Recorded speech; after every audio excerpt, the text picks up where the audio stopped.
তো আমাদের পার্শ্ববর্তীতে একটা এসে পড়েছে নকল হিন্দু শুভেন্দু অধিকারী।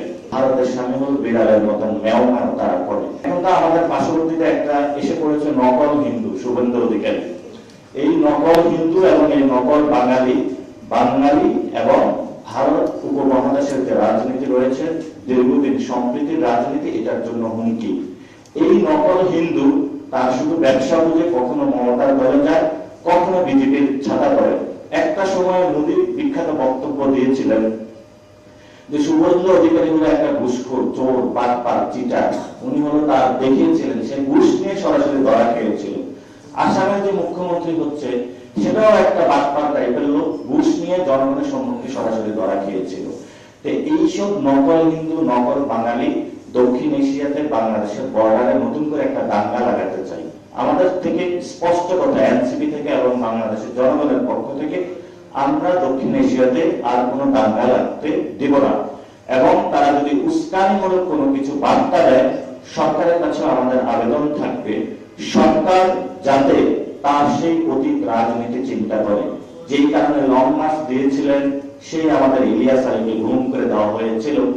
সরকারের যারা সংসদ সদস্য আছেন এবং বিএনপির যারা রয়েছেন, তারা ইলিয়াস আলীর কাহিনী মনে করে এবং লং মার্চের চিন্তা করে না, ভারতের সামনে হল বিড়ালের মতন ম্যাও ম্যাও তারা করে। এটা সবচেয়ে আমাদের বড় ক্রাইসিসটা হলো, যখনই বাংলাদেশে কোনো ইলেকশন হয়, ইলেকশনের আগে একটা নেগোসিয়েশন হয়। সেই নেগোসিয়েশনের সাথে ভারতের সামনে গিয়ে হলো সবাই হলো নিজের হলো মেরুদণ্ডটা বিক্রি করে আসে।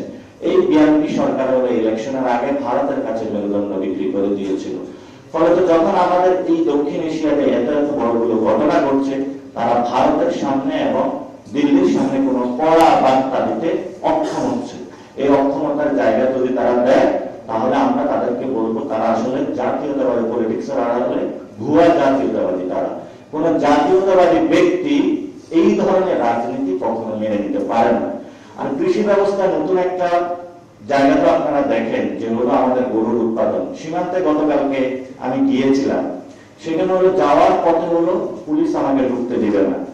আর ভাই, আমি তো বাংলাদেশের মধ্যে যেতে চাই। বাংলাদেশের মধ্যে যদি আমি যেতে না পারি, তাহলে তারা বাংলাদেশের যারা সরকার আছে তাদের জন্য একটি লজ্জার একটি বিষয়। তারা ভয় পায় যে সীমান্ত গেলে কোনো উত্তেজনা সৃষ্টি হবে। তো সীমান্তে আমি প্রান্তিক লেভেলে গিয়ে দেখলাম সেই মানুষগুলোর ফুড সেফটি নাই, তাদের যে কৃষি ব্যবস্থা সেটা নিরাপত্তা নেই। এবং বড় যে হত্যাকাণ্ড গুলো হয়ে থাকে, সেখানে আপনারা দেখবেন যে কৃষকের জমিতে সে গিয়ে চাষ করতে পারে না, ধান উৎপাদন করতে পারে না, পেঁয়াজ উৎপাদন করতে পারে না। বাংলাদেশের ভূমি, সেখানে উৎপাদনমূলক কৃষক বঞ্চিত হচ্ছে।